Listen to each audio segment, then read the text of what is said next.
Now, he goes on here to say something else about the tongue. He says, and the tongue, verse 6 now, chapter 3 of James, and the tongue is a fire, a world of iniquity. So is the tongue among your members, that it defileth the whole body, and it's set on fire, the course of nature, and it's set on fire of hell. Now that's where I got the title for my book on James, that is on the 3rd chapter. Hell on fire.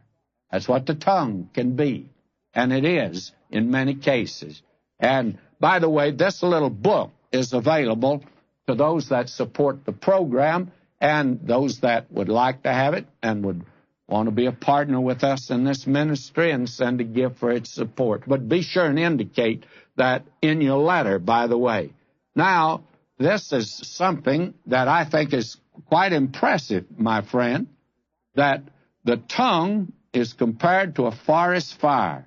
I don't know whether you've ever seen a forest fire or not, but here in California, they're very devastating, absolutely, in many cases, uncontrolled. They have to burn themselves out in most cases.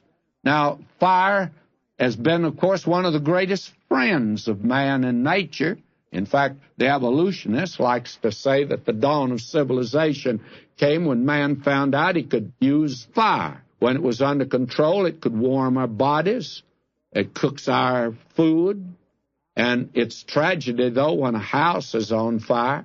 But when fire is under control, it makes power to turn wheels. The danger is when it's out of control, and you hear a fire siren rushing through the night, and you know they're a group of men making a frantic effort to put it out. Present civilization, even today, is not able to control a fire. A London fire in 1666 destroyed London. Mrs. O'Leary's cow kicked over a lantern in Chicago and started it there. And yet today we see great devastation caused in our day. And as we've said, some historians say civilization began when man discovered fire. Now the tongue is like a fire. When it's under control, it's a blessing. When it's out of control, it's a blight. It can be a cure or it can be a curse. In Proverbs 12, verse 18, there is that speaketh like the piercing of a sword, but the tongue of the wise is health. Tongue can be like a sword, kill you, but it also can be health itself. What a picture this is of the tongue. And again, in Proverbs 15:14, the heart of him that hath understanding seeketh knowledge, but the mouth of fools feedeth on foolishness. And now, the proverb I think I've given you before, thou art master of the unspoken word, but the spoken word is master of you. You haven't said it, you can't be held responsible, but once you've said it, why, I tell you, it's been said, like the mistake I made some time ago, and it really was a slip of the tongue because I used the wrong man for General Nathan Bedford Forrest, is the one who said, who gets there the fastest with the mostest.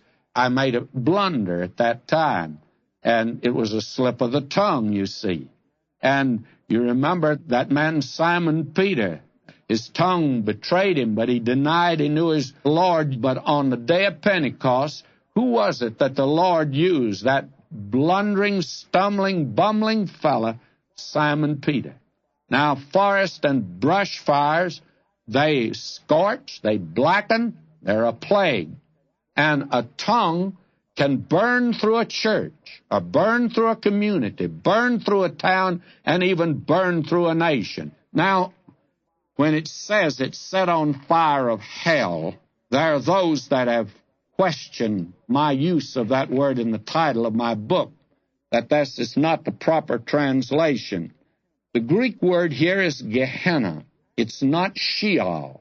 Actually, this is the correct word for hell. It is the same thing that you find in Revelation as the lake of fire. And here it's the valley of Hinnom, where the fire never went out.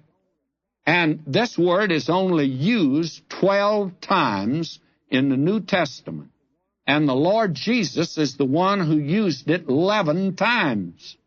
And James used it only one time and right here.